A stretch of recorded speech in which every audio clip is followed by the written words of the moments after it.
ልጅ ጸጋ መሆኑን ካመሽበት ለምንድን ነው መጀመሪያ ልጅሽን ደብቀሽ ከማንም ጋር ስትለጣጠፊ ስትላሳሳሽ የነበረው? ለምን መጀመሪያ ልጅ አለኝ ብለሽ አትታወቅም ነበር? አሁን ምስጢርሽ ሲወጣ ነው ልጅ በረከት ነው፣ ልጅ ጸጋ ነው፣ ልጅ ስጦታ ነው፣ የፈጣሪ ስጦታ ነው ምናምን የምትይው አታውቅም ነበር መጀመሪያ ሲሰጥሽ ፈጣሪ እንትን የምትይው ዛሬ እንደ አዲስ አድርገሽ ወይም ደግሞ ከዚህ በፊት አምላክ ስጦታ መሆኑን ሳታውቂ ነበር እስከ ዛሬ ልጅሽ ስታሳድጊ የነበረው? ኧረ እባክሽ ሌላ የለሽም። ሰላም ሰላም ቤተሰቦቼ እንዴት ናችሁ? ደህና ናችሁ? ሁሉ መልካም ሁሉ ሰላም። እኔ በጣም ደህና ነኝ፣ እግዚአብሔር ይመስገን። ሰላማችሁ ብዘት ትርፍርፍ ይበልልኝ። ለዚህ ቤት ለዚህ ቻናል አዲስ የሆናችሁ ሰብስክራይብ እያደረጋችሁ ቤተሰብ ሆኖ ማርታ እንግዲህ ልጇን አምጥታ ለአቤል አሳይተዋለች፣ አቤልን አስታውቀዋለች። ከዚህ በፊትም እንደዚህ የሚያናድደው ወይም ደግሞ እንደዚህ የሚሆንብኝ እንደዚህ የሚቀየርብኝ ቢሆን ኖሮ እነግረው ነበር፣ ግን እኔ እንደዚህ አልመሰለኝም አላለችም። ምን ትመስላለች በእናታችሁ?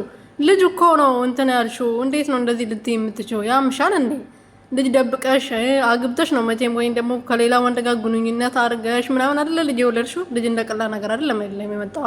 ልጅን የመሰለ ነገር ደብቀሽ መተሽ ከሱ ጋር ህይወት ልትጀምሪ ሙከራ አድርገሽ ምናምን ዛሬ ምንም እንዳልተፈጠረ ወይም ደግሞ እንደ አዲስ ምንም በቃ ምንም ኖርማል ጥፋት እንዳጠፋ ሰው ምናምን ሆነሽ የምታወሪው ማለት ነው። ለማንኛውም ልጅ አይደበቅም። አቤል ልክ እንዳለው ማለት ነው። ልጅ አይደበቅም። ልጅ ስንቱ ፈልጎ ስንቱ ተመኝቶ ያጣ ነገር ነውና በልጅ አትቀልዱ እናንተ።